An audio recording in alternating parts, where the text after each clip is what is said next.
네, 여러분 반갑습니다. 오늘 주일을 맞이해서 함께 참여한 여러분들 환영하고 또 부득이하게 원전각처로 흩어지셔서 온라인으로 들으신 여러분들도 환영합니다. 오늘은 위대한 그 이름 용서라는 제목으로 여러분들에게 말씀을 전하려고 합니다. 아무쪼록 오늘 말씀에서 주님께서 우리를 위해 베푸신 사랑과 용서를 기억하시면서 여러분 또한 그러한 사랑과 용서를 베푸시는 삶을 사실 수 있기를 주님의 이름으로 축복합니다. 자, 우리 기독교의 신앙의 꽃이 있습니다. 우리 기독교의 신앙의 꽃이라고 한다면 또 동시에 가장 실천하기 힘든 명령이라고 한다면 사랑이 있고 용서가 있을 것입니다. 오늘은 이 사랑과 용서, 특별히 용서에 대한 부분을 여러분들과 좀 나누려고 합니다. 우리 감리교를 창시하신 분이 바로 존 웨슬리 목사님이십니다. 이 존 웨슬리 목사님은 이렇게 말씀하셨어요. 우리가 하나님께 용서받은 죄인이라는 사실을 깨달을 때에 비로소 타인을 온전히 사랑하고 용서할 수 있다라고 말씀했습니다. 주님이 우리를 용서해 주신 것을 깊이 있게 깨달을 때야 비로소 우리 또한 주님처럼 다른 이들을 사랑하고 용서할 수 있다는 겁니다. 자, 오늘 본문은 바로 그 용서의 한계가 어디까지입니까? 라고 묻는 베드로의 질문으로 시작합니다. 주님, 저에게 잘못한 사람을 내가 용서해 주되 어디까지 용서해 줘야 됩니까? 이렇게 베드로의 질문으로 시작을 하죠. 본문에서 베드로는 예수님께 나아가 당당하게 묻습니다. 주여, 형제가 내게 죄를 범하면 몇 번이나 용서해 줘야 됩니까? 7번까지 용서해 주면 되겠습니까? 라고 묻는 거예요. 당시 이제 유대인들 사회에 있어서 성경을 가르치던 랍비들은 율법에 따라서 그냥 3번까지만 용서하면 너희들이 할 일은 다 한 거야. 이렇게 가르쳤습니다. 그러니 3번의 2배를 넘어서는 7번이라고 하는 거는 그렇게 용서하겠다라고 하는 것은 최선의 더 최선을 다하는 할 수 있는 데까지 다 한 것을 말하는 겁니다. 인간으로 볼 때 엄청난 아량임의 대단한 자비를 베드로는 이야기하면서 이렇게까지 용서해 줬는데 어디까지 혹시 더 용서해 줘야 됩니까? 라고 묻고 있는 거죠. 아마 베드로는 이런 질문을 예수님께 드리면서 자신은 꽤 훌륭하다라고 생각하실 수도 있습니다. 나 정도면 훌륭하다. 예수님께 칭찬받겠다. 이렇게 생각할 수 있어요. 그런데 예수님의 대답이 참 인상 깊습니다. 베드로의 그러한 인간적인 계산과 인간적인 생각을 완전히 무너뜨리셨어요. 주님은 말씀합니다. 내게 이르노니 7번뿐만 아니라 70번씩 7번이라도 할지니라. 자, 70번씩. 70번씩을 또 7번을 용서해 주라는 겁니다. 자, 70번씩 7번이라고 하는 숫자는 수학적으로 보면 490번을 뜻하죠. 그러면 490번만 용서하면 나는 용서 안 해도 되는 겁니까? 이 뜻이 아닙니다. 성경에서 7이라고 하는 수, 7이라고 하는 수는 완전한 수를 뜻해요. 모든 것을 다 이루신 하나님의 완전수를 뜻합니다. 즉, 70번씩 7번이라도 이제 용서를 하라고 하는 것은 끝없이, 한계가 없이 용서의 횟수를 세지 말고 하라는 거예요. 즉, 용서에는 횟수의 제한이 있는 게 아니라 언제든지 해 주어야 한다는 것입니다. 그것이 바로 예수님께서 말씀하고 계시는 용서에 관한 하늘의 법칙이에요. 예수님께서는 이 말씀을 하신 직후에 본문 뒤편에서 비유를 하나 들려주십니다. 읽은 본문 22절 이후에 보면 비유가 하나가 나와요. 그것이 바로 1만 달란트 빚진 종의 비유입니다. 너무 유명한 말씀이죠. 어떤 왕에게 1만 달란트를 빚진 종이 있었습니다. 1만 달란트라고 한다고 한다면 인터넷 찾아보면 사람이 평생을 벌어도 모으기 힘든 천문학적인 숫자의 금액이라고 합니다. 자, 그래서 여기서 말하고 있는 이 1만 달란트라고 하는 것은 상징적인 의미가 있지만 인간의 능력으로, 자력으로는 도저히 갚을 수 없는 천문학적인 큰 돈을 의미한다고 보시면 됩니다. 그런데 이 종이 그 왕에게 1만 달란트를 빚졌다라고 하는 것은 뭡니까? 도저히 갚을 수가 없는 빚을 지고 있는 종이라는 거예요. 그 사실을 말씀해주고 있습니다. 그래서 이 종이 빚을 갚을 길이 없어서 자신뿐만 아니라 처자식도 팔아야 되고 모든 소유를 다 팔아도 그 빚을 다 갚지 못하는 그런 비참한 처지에 놓이게 된 거예요. 그러니까 왕이 그 종을 불쌍히 여겨서 거대한 그 1만 달란트라고 하는 빚을 아무런 조건 없이 다 탕감해 줍니다. 얼마나 큰 은혜입니까? 여러분들에게 만약에 뭐 500억씩 막 빚을 줬다라고 생각해 보세요. 갚을 수 있습니까? 못 갚죠. 일반적으로는 방법으로는 여러분 평생 돈 벌어도 500억을 어떻게 봅니까? 10억 벌기도 힘든데. 그런데 그 모든 것을 아무 조건 없이 그냥 긍휼히 여기는 마음으로 왕이 다 탕감해 줬다는 거예요. 용서해 줬다는 겁니다. 이게 얼마나 큰 은혜입니까? 이것이 바로 이 왕이 아무런 조건 없이 먼저 베풀어 준 이 은혜가 바로 우리 감리교 신학에서 강조하는 선행 은총입니다. 선행은 뭐죠? 뭘 하기 전에 먼저 앞섰다는 게 선행 아닙니까? 우리 아이들 먼저 공부하잖아요. 선행학습이라고 하죠. 선행으로 하나님께서 먼저 우리가 뭘 주님께 하기 전에 먼저 주님께서 은혜를 베풀어 주셨다는 거예요. 그게 선행 은총입니다. 우리 뭐 잘했습니까? 예수님께서 무엇 때문에 우리 때문에 십자가 달려 돌아가십니까? 그런 거 아니잖아요. 그죠? 근데 우리가 뭘 하기도 전에 예수님의 은혜를 주셨고 우리가 뭘 하기도 전에 그 은혜를 받아들일 수 있는 자유의지를 일부 회복해 주셨잖아요. 얼마나 감사한 일입니까? 그게 선행 은총이자 값없는 은혜입니다. 우리가 지은 죄의 무게, 주님 앞에 지은 우리 죄의 무게는 우리 스스로는 해결할 수 없는 1만 달란트와 같은 거예요. 목사님, 저는 그렇게 큰 죄를 지은 적이 없는데요. 이렇게 생각할 수 있습니다. 그것은 세상적인 기준에서 볼 때나 그런 거지만 우리의 마음속에서 날마다 일어나는 죄의 욕구들이 있습니다. 우리는 죄성이 있어요. 그런 모든 것들이 주님 앞에 비춰지고 주님 앞에 갔을 때에는 모두가 다 부끄럽고 안타까운 죄악들로 작용합니다. 우리는 주님 앞에 설 수 있는 자격이 없는 사람들이에요. 그거를 성경적으로 죄인이라고 표현합니다. 그렇기 때문에 주님의 은혜가 먼저 우리에게 오셔서 구원해 주시고자 하는 은혜를 다 열어주시고 베풀어 주세요. 만민에게. 믿는 사람이고 안 믿는 사람이고. 이게 선행 은총이라는 겁니다.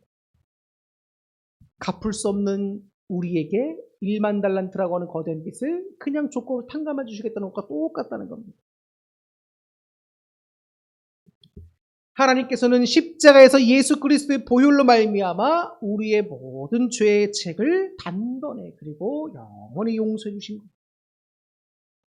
그런데 한번 생각해 보세요. 1만 달란트나 탕감받고 온 이 종이 룰루랄라 기뻐서 돌아가고 있는데 길을 가다가 자기한테 100데나리온 빚진 동료를 만납니다. 100데나리온은 1데나리온은 이제 우리가 하루 나가서 벌어오는 일당 있잖아요. 뭐 나가서 우리가 기본적으로 뭐 그냥 일하면은 뭐 10만 원도 받는다 생각하면 100데나리온은 그렇게 사람이 나가서 100일 동안 일한 일당과 맞먹는 돈입니다. 1만 달란트와 비교하면 아무것도 아닌 금액인 거죠. 근데 그 100데나리온 빚진 동료를 길을 가다가 만났어요. 그런데 이 1만 달란트 탕감받은 종은 동료의 목을 잡고 빚을 갚으라며 독촉합니다. 사정하는 동료를 무자비하게 감옥에 가둬버립니다. 이 소식을 들은 왕이 진노했어요. 그래서 그 악한 종을 다시 잡아들입니다. 우리는 이 비유 속 악한 종의 모습을 보면서 야, 어떻게 저렇게 은혜도 모르는 후한무치한 놈이 있을까? 라고 생각할 수 있습니다. 근데 사실 이런 종의 모습이 오늘날 우리의 모습은 아닙니까? 우리가 한번 좀 생각해 봐야 됩니다. 우린 예수님께 도저히 갚을 수 없는 죄에 대한 빚을 다 탕감받고 구원을 얻을 수 있는 자녀들이 된 사람 아닙니까? 주님의 그 사랑과 용서를 입은 우리는 우리에게 주님께서 베풀어 주신 용서에 비하면 아무것도 아닌 용서를 우리는 베풀어야 되는데 그러지 못하고 살아가는 모습이 너무나 많다는 겁니다. 저는 이 말씀을 준비하면서 제 자신의 모습을 잘 들여다봤을 때 너무 부끄러운 게 많았습니다. 용서라는 게 절대 쉽지 않아요. 더구나 내 마음에 깊은 상처를 준 사람을 용서한다는 것은 너무 쉽지 않은 일입니다. 그런데 한번 보세요. 주님의 사랑과 용서를 입은 이 악한 종이 자기도 용서를 해야 마땅함에도 불구하고 그렇지 않은 모습을 볼 때 여러분들은 뭘 느끼십니까? 아, 은혜도 모르는 사람이다. 악한 종이다. 이렇게 생각하시잖아요. 우리의 모습은 어떤지 말이에요. 내게 작은 말 한마디로 상처 주고 물질적으로 손해를 입힌 이웃의 백대리온 같은 잘못은 절대 용서하지 못하겠다고 눈을 부릅뜨며 살아가고 있는 모습들이 우리의 모습일 수 있습니다. 우리가 형제를 70번씩 7번이라도 용서해야 하는 이유는 우리가 이미 하나님께 계산할 수 없을 만큼 큰 용서를 받은 자들이기 때문이다라는 사실을 여러분 꼭 기억하셔야 돼요. 사랑하는 여러분, 십자가를 보십시오. 십자가. 예수님께서 십자가에 못 박히실 때 로마 군병들과 유대인들은 예수님께 용서를 구하지 않았습니다. 오히려 예수님께 침을 뱉고 조롱하며 옷을 제비 뽑아 나눴습니다. 여전히 그들은 죄 가운데 주님을 조롱하고 있을 그때에 예수님은 십자가 위에서 저들을 위해서 기도해 주셨습니다. 누가복음 23장 34절을 보니까 아버지 저들을 사하여 주옵소서 자기들이 하는 것을 알지 못함이니이다 라고 말합니다. 예수님의 용서는 상대방이 먼저 내가 미안해 잘못했어 라고 하는 회개가 먼저 있던 용서가 아니었어요. 죄인을 향해 먼저 베푸신 무한한 사랑의 용서의 선언이었습니다. 우리가 형제를 70번씩 7번 용서한다는 것은 사실상 내 감정과 내 의지로는 불가능의 영역입니다. 오직 내 안에 계신 예수 그리스도의 십자가의 사랑이 나를 사로잡을 때만 나에게 상처 준 사람의 연약함과 무지가 보이기 시작하고 비로소 하늘의 용서가 우리 삶에 임하게 됩니다. 내가 저 사람을 지금 당장 용서할 수는 없어. 마음의 울분이 아무리 기도해도 안 사라져. 그럴 때는 오랜 시간을 두어도 좋습니다. 우리의 마음에 진정되고 주님 말씀 따라 행할 수 있을 만큼 신앙에 성장되다 보면 그 사람을 용서하고자 하는 마음도 생겨요. 중요한 건 하나님께 맡겨야 돼요. 내 힘으로는 할 수 없는 일입니다. 실화입니다. 기독교 출판사 규장이라고 하는 회사가 있어요. 그 규정의 대표 여진구 씨의 간증 내용입니다. 그가 심장마비로 갑작스럽게 죽게 됐어요. 그때 죽었을 때 자기 몸에서 영혼이 슉 빠져나오는 것처럼 느끼더니 모든 것이 진공과 같은 상태임을 느끼게 됩니다.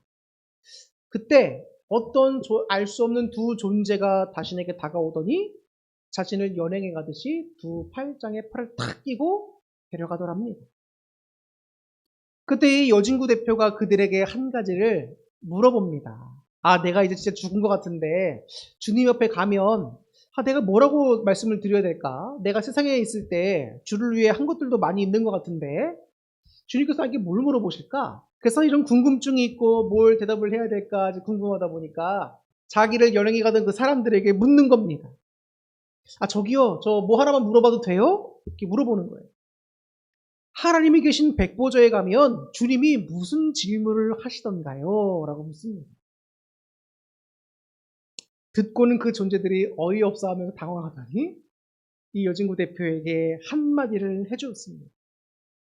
하나님이 물어보시는 것은 네가 세상에 살 동안 얼마나 사랑하다 왔냐를 물어보신다는 거예요. 네가 세상에 사는 동안 얼마나 사랑하다 왔냐를 물어보신다는 거예요. 순간 1초 정도는 좋았다고 합니다. 잠깐은 좋았어요. 내가 많이 사랑하고 왔다고 생각했기 때문입니다.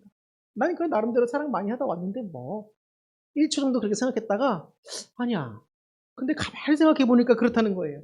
내가 좋아했던 사람들에겐 참 잘해줬고 나에게 친절했던 사람들에겐 내가 참 잘해줬는데 가만 생각해 보니까 나를 힘들게 하고 어렵게 하고 비난했던 사람들에게는 배로 비난하고 배로 미워하고 배로 용서하지 않았던 생각이 나더랍니다. 만약 주님께서 내게 얼마나 사랑하고 왔냐고 물어보신다면 대답할 말이 없다는 것을 깨닫고 나서는 그러면 그 결과가 뻔하게 보이잖아요. 하나님 뜻대로 살지 못하고 왔으니까 자기가 이곳에서 뭘 누릴 수 있으랴. 마음에 겁이 나더랍니다. 그래서 자기를 영향하고 있는 그 존재들에게 제발 한 번만 부탁드린다고, 나 한 번만 더 살려달라고, 나 세상에 내려가서 사랑 많이 하고 오겠다고 한 번만 기회를 달라고 부탁했습니다.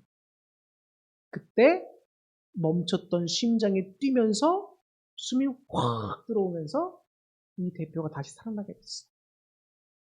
이게 얼마 전에 새롭게 하소서에서 간증했던 실제 간증 내용입니다. 우리가 사는 이 짧은 시간 동안은 여러분 서로 사랑하고 용서하며 살아도 부족한 시간이에요. 주님이 우리를 사랑하셨듯이 또 우리를 용서하셨듯이 우리 또한 그렇게 사랑과 용서로 나타내는 아름다운 삶이 되어질 수 있기를 주님 이름으로 축복합니다. 이제 설교를 마치려고 합니다. 우리는 삶 속에서 수많은 마음의 상처를 주고받아요. 가정 안에서 남편과 아내가 서로 상처를 주기도 합니다. 부모와 자녀가 서로에게 지을 수 없는 말의 칼날을 휘두르기도 합니다. 교회 안에서도 성도 간의 오해가 시기와 마음의 문을 닫아걷게 만들고 백다리온의 잘못을 붙잡고 괴로워하게 만듭니다. 그러나 여러분 분명히 기억하십시오. 용서하지 못하고 품고 있는 분노와 증오는 결국 타인이 아니라 내 영혼을 갉아먹는 독이 됩니다. 용서할 때 비로소 내 영혼을 묶고 있던 사슬이 풀려집니다. 진정한 하늘의 평안과 자유가 임하게 되는 거예요. 저는 이 말씀을 여러분과 나눌까 정말 많이 고민했습니다. 왜냐하면 사랑과 용서는 다 하기 힘든 내용이라서. 저도 힘들죠. 근데 하나님께서 말씀하시기를 사랑하고 용서해라. 그런데 사랑하고 용서하려고 하다가 정 못하겠으면 십자가에서 나를 조롱했던 그 사람들을 용서했고 사랑했던 예수님의 모습을 생각해봐 라고 말씀하시는 거예요. 그 말씀을 듣는데 어떻게 사랑 안 하려고 노력 안 할 수가 있고 용서하려고 노력 안 할 수가 있겠습니까? 하나님이 우리에게 원하시는 것은 세상 사람들과 같은 사랑과 용서가 아니에요. 그들보다 더 높은 차원의 주님 닮은 용서가 우리에게 있어야 합니다. 우리가 형제 자매를 용서할 수 있는 힘은 내 인격이나 인내심에서 나오지 않습니다. 매일 아침 십자가 앞에 나아가서 내가 하나님께 탕감받은 1만 달란트의 빚이 얼마나 거대하고 눈물겨운 것인지를 기억할 때만 가능한 거예요. 내가 주님 앞에 있었던 큰 죄들을 주님이 아무 조건 없이 예수님을 통해 다 탕감해 주셨다 라는 사실을 기억하시고 주님의 그 사랑을, 그 용서를 한번 실천해 볼 수 있는 귀한 한 주가 되기를 바랍니다. 그래서 이번 한 주간 우리 삶의 자리에서 묶여있던 분노의 매듭을 용서로 한번 풀어보시기 바랍니다. 나에게 아픔을 주었던 사람, 도저히 용서할 수 없다고 생각했던 그 사람의 이름을 기억하면서 주님의 이름으로 먼저 믿음으로 그냥 용서의 선언을 하십시오. 주님께서 여러분들의 마음을 만지실 뿐만 아니라 하나님께서 이끌어가시는 놀라운 은혜와 복된 길을 여러분들이 분명히 경험하게 되시리라 확신합니다.